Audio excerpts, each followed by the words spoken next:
The LC Uniboot connector is designed for high-density panel applications like this Propel panel and module.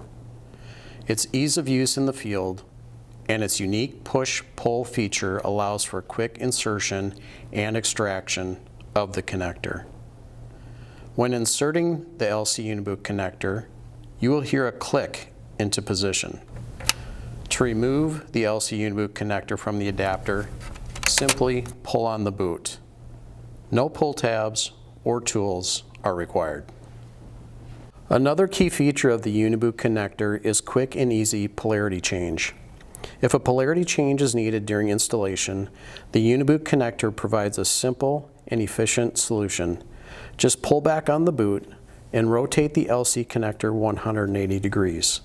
The ferrule stays stationary, guaranteeing the connection. Repeat the process on the second LC connector and insert the connector into the module. In conclusion, the LC Uniboot connector is offered in System X jumpers, arrays, and ruggedized fanouts in single mode and multi-mode OM4 and OM5.